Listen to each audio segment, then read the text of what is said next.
Hi, guys, and welcome to another episode of Brewing e-commerce with me. And yes, don't pinch yourself.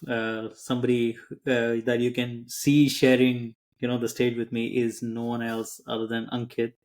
And super amazing to see how they are building the brand. And I've been connected with Ankit for a while now. The way he writes things on LinkedIn, the way he comes out, honestly, open, brutal, and very helpful. So thank you so much, Ankit, for joining us today. And I just want to start by saying thank you so much for helping the entire community straightforward out there. But Duncan, thank you for having me today. I'm really excited about this. I've been looking forward to it all week. Great. So, Ankit, I've read a lot and I've seen a lot of how you're doing, but just for everybody, I'd like to kind of for you to introduce yourself. And you have a very very exciting title, which is not very common in the whole e-commerce industry. So I'd love to take a little bit peek on what goes inside your role and your day-to-day life, please. Absolutely. So I am the chief brand officer and co-founder of a health and wellness company called Obvi. We started about 4 years ago in pretty much our basement. I have two co-founders, Ronak and Ash. Kind of the way we started is me and Ron went to college together at Pace University, and then we had met Ash a few years later, actually at a party, and he was selling sneakers at the time. Nice. Yeah. So eventually, we all started working together at a startup called Shreds. Hmm. What had happened there was it was pretty much an incubator of three or four different brands. And pretty much me and Ron were the left and right hand man of the CEO, and Ash was brought in to run paid media when paid media had just started. Everything Nice. prior to that was all organic on Facebook Hmm. and Instagram. God bless those days. Um, but Ash came in there, and so there, what makes him so good at what he does is because he was there from the beginning. He got to test a lot of creatives, test a lot of campaigns with other people's money from day one. So that's kind of what made him as good at as what he does, better than anybody else. Cool. Me, I went to art school. I always thought I was going to be making $30,000 a year, and I was happy with it. And what had happened was the rise of digital marketing. Design became so important to everything we do, online, offline. It just became kind of the only thing that mattered when testing conversions is testing creatives. So eventually, my role became very important, and Ron kind of he looped into that operations area. So all of us did a little bit of different stuff. Eventually, we left that startup. We started Mhm. consulting a little bit for other Mhm. health and wellness brands, doing everything from their paid media efforts to packaging design, rebrands, to even managing their supply chain. So we were doing kind of a little bit of everything for everybody. And what we wanted to do was we wanted to, again, play with other people's money and learn Mhm. the do's and don'ts of the industry. Because at that time it was so young, nobody really knew best practice, what works the best on Facebook, what works the best on here and there. But we were able to figure that out. Eventually, we left the agency life because there was not a lot of loyalty in the agency life. A lot of, a lot of You're what putting happened. it so nicely. Yeah. Well, you know that getting money from agencies or paying agencies is very Yeah. hard for You're right. brands. Yeah. What was happening was we were building up these brands and we were taking them from doing zero online to some $50,000 a day online. Wow. Eventually, they don't need you anymore. So, or at least that's what they think. Yeah. So eventually, we didn't like to keep playing that runaround game. We wanted to go and start something of our own. We felt like we had the knowledge. We've been in the health and wellness space for a while. And Sure. fun fact, I was formulating most of the products. So, uh, Nice. Okay, I didn't know yeah, that. Cool. yeah. So we had kind of all the tools in house, and collagen was something that was on the rise, Hmm. um, Hmm. especially with the rise of vital proteins. There was no clear cut number two there.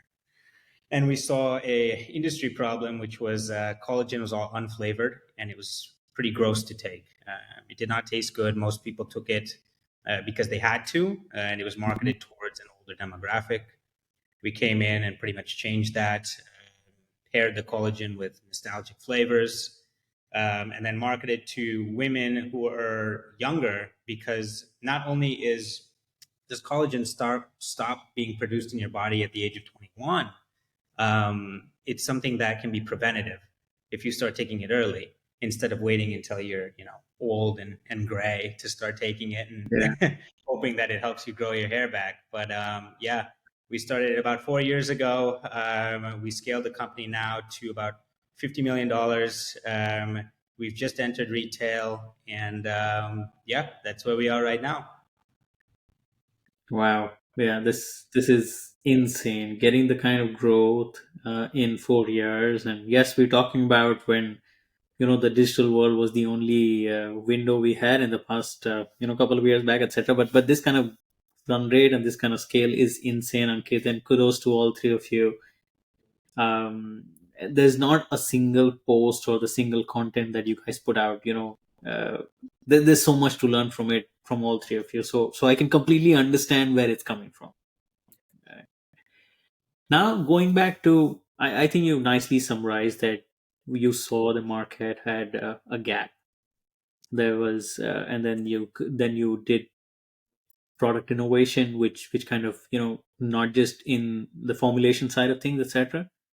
I am very keen that to understand from a branding perspective and the packaging perspective where all your artsy stuff goes in, right? How did you start thinking about it? Because I want to draw this question back to early D2C founders and e-commerce guys who are starting out, right, who want to differentiate in this crowded market. How should they go about thinking all this? Yeah. So just to kind of go back on how we did our packaging initially, we're three guys marketing towards women, so it's not something that comes to us second nature. Yes. Uh, Yeah. Truth be told, I was watching a movie that most people probably know. It's called Mean Girls, Yeah. uh, and she said Avi, and I said, Yeah. "Oh, that's short. It's catchy. It's clean." Yeah. And we had just came back from lunch, the three of us, and said, "Let's start this collagen company." So yeah, that was step one. Oh, Step two was nice. wanted to. That's a good story. Yeah. Yeah. Yeah. Step two was we wanted to be disruptive. Um, every piece of packaging that was our quote unquote competitor packaging was very medicinal. It looked like it was made in a pharmacy, and it looked like it Yeah. was being marketed towards an older demographic. Yeah. I initially did the first design, and it doesn't look that different than what it looks like now. But it was pink, it was loud, it looked more like a cereal than it did a supplement. And I think I remember the day before we launched, or a day before we printed the packaging, Ron and Yeah. Ash came up to me and they said, "Is this too much? Yeah. Is it too Yeah. disruptive? Yeah. You're Um, too bold, and yeah. is anyone going to understand it?" And I said, "Hey guys, let's take this chance right Yeah. now, because at Yeah. the end of the day, if it doesn't work, what happens? We just got to reprint some packaging. It's not the end of the Sure. world." And at the time, we weren't ordering a lot of raws anyway, so it's okay. Long story short, it ended up hitting. But while I was designing all of that, I had a clear cut vision of where this brand was going, as far as creating the brand style guide, creating a brand strategy. You have to define, your brand's purpose, the values, and its mission before you even go into any of the design stuff. What do you stand for, and what problems are you solving in the market? That's all going to be reflected in your packaging and your branding identity. Creating a strong visual identity is so important, but Making sure that you understand all those things that go into the brand strategy and the consumer you're actually trying to hit is probably even more. Is this a lot of deep research, or this really requires a lot of, I would say, acquired skill or experience in the market? How do you kind of, fathom this? Yeah, so it really depends. It depends on you. Have you been in the market? Do you know the market? For us, we were at that point 7 years seasoned in health and wellness, and we had, kind of Nice. worked with a lot of different brands. We had seen, a lot of different packaging. We had been inspired by a lot of packaging. So we were pretty in the weeds. We knew kind of what to look for and what not to do. But as far as somebody, getting into the market, uh, from the beginning, like this is kind of their first step into the market, yeah, you have to do a lot of market research. Yeah. You want to get on that Google Trends, you want to read that Nielsen data, you want to see what's selling and what's not selling, because some people might have real fancy packaging, but it might Yeah. not be resonating with the consumer. Yeah. Yeah. So it has to be on the CVS, but it also has to stand out in some way. Right. Sure. Yeah. Yeah. And I think you beautifully described is trying to, figure out firstly what problem are you solving, the whole ICP that we always talk about, and then trying to talk to them in the same language they can connect with much more instantaneously rather than anything else. Women, pink, Obvi, obviously, and the kind of things going. And now that you tell me, it wasn't apparent, but now it becomes so obvious. It becomes obvious. Right Yeah, there. yeah, yeah. And that's how design should be. That's how any kind of experience should be. That it's always said that if it's a nice experience, then you can't differentiate between good and bad. Only Yeah, if it's not good, then you instantly know that this is not good for me. Right? 100%. So Absolutely. okay, that's amazing. Yeah, and this is exactly the kind of things I wanted to go inside. The depths of your mind to kind of figure out and how this is. So this is awesome. Now, Ankit, you witnessed the growth. You guys saw, very good traction. You were able to get a lot of purchases and stuff like that. But fortunately or unfortunately, the world is not how it was 2 years back, right? And I know the whole rush of every single brand is now that they have to be present in every channel possible. So it is always going to be a mix of offline and online henceforth. And I think that's why Walmart and then tomorrow all the other stores, then when they actually go to a physical store, you want to place your products, right? And something that I have heard a lot is there were guys who were working in the whole CPG industry for about a decade. They would always come up and say that we've always done offline and we don't know digital. And the guys who launched a brand in the past 4 years, they would say absolutely the opposite, saying, we've only done digital, we don't know what offline means. Right?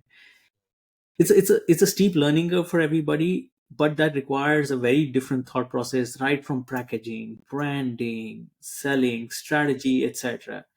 How are you guys adapting, and what are your best practices, or some suggestions on these lines, please?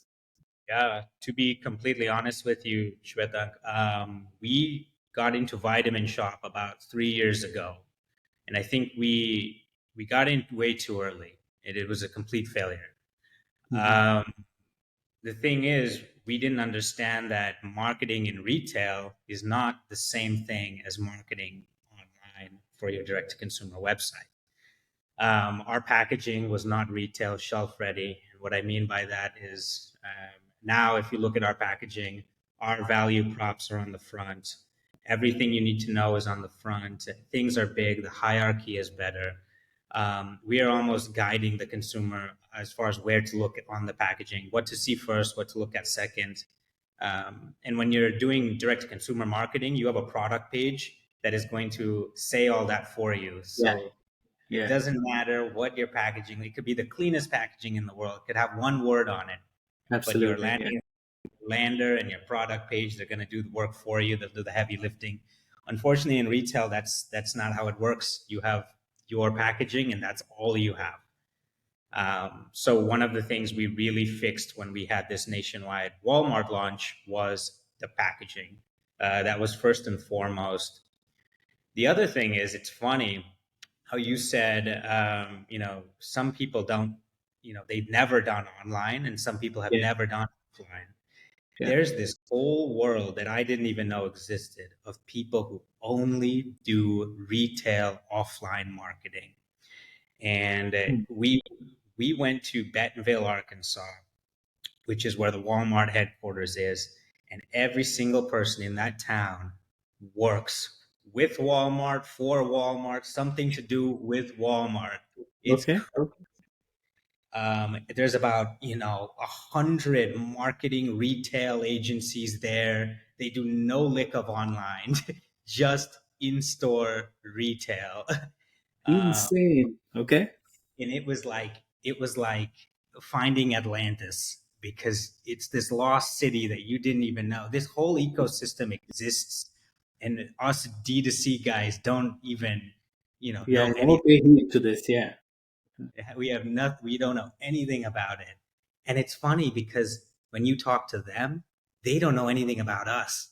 They Yeah. have no idea what cost per acquisition is, or any of the marketing lingo, or what a Yeah. landing page is, or any of that. So it's really cool to see kind of behind the curtain of what's going on there in offline retail. Now, to kind of go off that point, Walmart logistics is one of the hardest things to handle. There Mhm. is, Yeah. if you can get into Walmart and you do it successfully, you get your product on shelves, you can do it with any other retailer, because that is the hardest thing to do. Right. Towards Hmm. shipping, getting the product made, and getting it shipped in the way they want it shipped, in different pack sizes, very specific things.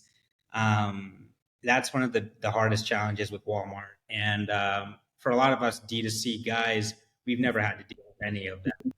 Hmm. So yeah, definitely marketing with Walmart and or retail in general is a whole different behemoth, and there's different channels to go through. We use things like Ibotta, we use things like aisle.com, a lot of geo targeting, Okay. methods and channels that we've never ever gotten into before. So Wow. it's a learning curve. Wow. As in what you just said, I'm sure it's like news to a lot of people, including me. But because this channel has existed from ever since, right? I can always imagine that there might be people doing something really cool there. A lot of people doing a lot of stuff that can be really beneficial with this. Especially with obviously you were talking about the landscape of how things are in the last 2 years with the iOS updates and whatnot. Yeah. It's almost crucial that you have some sort of retail presence nowadays, because we're not, you know companies are not very profitable online, first order Yeah. profitable. um, and you definitely need that retail channel to for cash flow purposes in general. Sure. But Sure. it's one of those things that, if you're talking about exiting a brand one day, or you're talking about getting some sort of VC investment, that's one of the things they look for. A, are you in retail? Are you trying to get in retail? Or are you even able to get in retail with your current product? And if that's a no, then most VCs are probably not going to invest in a strict direct to consumer only company. It's just tough. Yeah, that becomes a very important consideration as well now. So yeah, that makes sense. Um, let me ask a very controversial question here, Ankit, right? Because based on what you're saying right now, uh, profitability is the buzzword of the whole e-commerce industry now, and you're saying this whole uh, retail, online, offline is something to just last, and it's just going to go on and on, depending on your ACVs, and depending on, of course, what kind of product, what industry, etc. you're selling. It can really depend, but everybody I have spoken to has been really scared about the outlook of how the online industry is going to be in the next few years, right? Uh, Are you also skeptical? Because of course the growth that we saw during the pandemic is not going to be the same. We understand that, and now that there's this whole rubbing off effect that people really want to get out as well. So there's a big percentage who's trying to do the whole retail thing. But something also happened in the parallel is we all got used to looking at the world from the window of our mobile phones, right? So there was like a kind of habit that got created, and now we're used to it. So how do you see in the next 3 years or 4 years or 5 years? Is still going to be like a 80-20 split? You still see online retail? Any kind of predictions on that side? Yeah, I mean, man, it used to be you could put $5 into Facebook and get 500 back, and now it's that's not happening anymore. So I think, like you said, I think brands need to adapt, and it took us a little while. I remember COVID, we spiked. We made a lot of money that year, but once the iOS thing happened, just like everybody else, Yeah, we were scrambling. We had to figure it out. One of the ways we did figure it out was trying to get budget away from those channels that are eating up our budget, like Meta. TikTok was doing well for a while, but even right now, it's hit or miss. yeah, So moving those budgets to other things that are they don't have to be super profitable, but at least you're not burning cash. fair. Things like retail, I think that's mainly why we could have gone into Walmart years ago. We passed our line review, but we said, why do we need it? We're crushing online. Our True. margins are better online. Yeah, yeah, But this is just one of those things. It's like it's a safer bet, yeah, and it's something that I think every company should look to push budget away from their digital marketing efforts into retail marketing efforts and try to get in make some sort of retail presence. As far as what's going to happen in the next 3 years, we just acquired a company, Coffee Over Cardio, oh, and that congratulations. company was Yeah, okay. thank you. That company was not profitable, but what they did have was a product that could go into retail, and they had a strong community.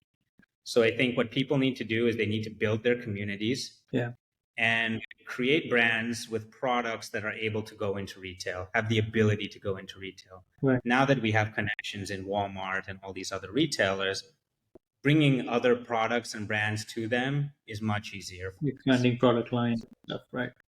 Absolutely, it's plug and play now. So it's definitely one of those things where you want to build those relationships in that world, and if you don't know how to get into that world, um, network, Twitter, Yeah, LinkedIn, get on there, meet someone, meet a buyer. yeah, Yeah, Walmart buyer messaged us on LinkedIn. That's how those connections happen after seeing a piece of art. So. yeah, Um, yeah. to answer your question, Yeah, the no, main yeah, things. yeah, yeah. I think that's a very interesting take. That again, right? Profitability is going to be very important, but you need to look at your product lines expansion, community building. I think is getting more and more important and crucial. Whatever you do online and offline, but also trying to not just keep on burning the money in one channel, but look at it where can you get better buck return and then spread it across. However, the digital is still going to last. The way I kind of think about it, Ankit, and correct me if I'm wrong, is in case if the whole industry was growing at the rate of 25% over the next few years, it might grow at the rate of 20%, right? So it's not that it won't exist. It's not that it's a doomsday kind of a thing, but it's just the whole crowding space. You got to take care of it because yeah, yeah, Totally agree. yeah. Very, very, very interesting. I want to ask a couple of more questions about the whole product and how do you go about it. So I'm a lot of retail thing I won't even understand. So let me kind of focus on something that I know a little bit is on the digital side, right? So when when you launched the brand and you started spending the money and bringing in guys, etc., you use different channels. I think from a community standpoint, again, you guys are really doing amazing. All three of you are really out there. But at least what we firmly believe is 97% of the visitors, when they come to your store, they are not ready to buy. Yeah, that's why we see the 3% conversion. And funny enough that irrespective of all the AI and data science and deep tech, etc., conversion rate on an average 3% globally hasn't changed in over a decade, right? It's always it's So always been the market hit. uh, how would you as a brand, who's been through the journey, also advise younger guys in terms of conversion rate? What should they look at? How should they kind of benchmark things? How should they improve things, and what to focus on? Yeah. So conversion rates, that 3% has always kind of been what I've been told, ever since the dawn of time is Yeah, try to hit that. yeah. But we look at conversion rates a little bit differently. You have your conversion rates with, people who've never been to your website. Hmm. And then you have your conversion rates with the community you've already built. And that conversion rate is a lot bigger. It's Absolutely. a lot higher. Yeah, So my advice there is build that strong community because I can market to them for free yeah, yeah, through that community. And we've gotten a lot of our community members onto our Tap Card app. So giving them push notifications rather than me blasting out an SMS, which is going to cost me money, or an email that's going to cost me yeah, money. yeah, That notification is free, and I know these people. yeah, So that's just what that's kind of the way we go about it now. As far as anything else, we're trying to be. We used to chase the revenue, high revenue marks. We didn't care if we were first order profitable at all. But now, with kind of the way the world is, being first order profitable is what VCs are looking for. It's what the industry is looking for. So the way Ash runs our ads now, it's always we make sure that we are profitable on that first order. Our revenue might take a hit, but that's okay because when yeah. you back it up with channels like retail, it's all right. So that's kind of just the structure you want to build, or the infrastructure you want to build.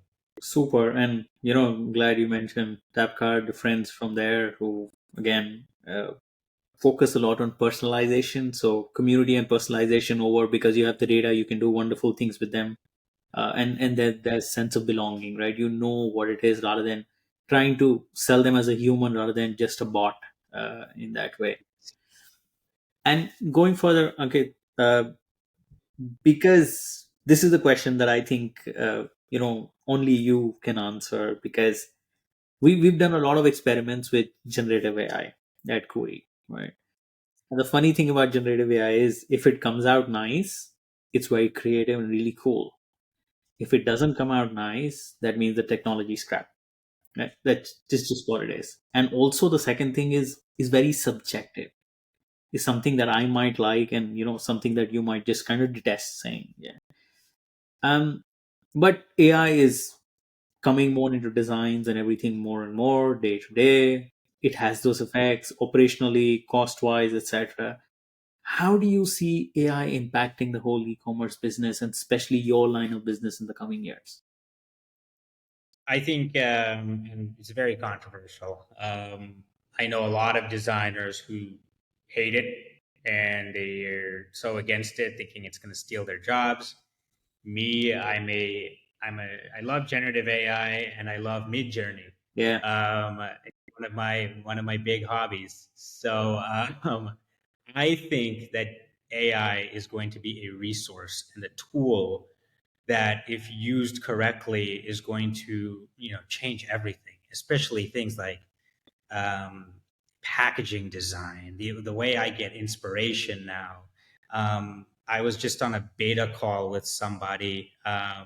They have this platform where pretty much you upload your label and the mold of your package, and it creates it in yeah, AI, and you can pretty much, you don't have to do photo shoots anymore. And now that the technology is very flimsy right now, yeah, but it's gonna get there, man. yeah, Like, look how indeed. every new version is just better and better.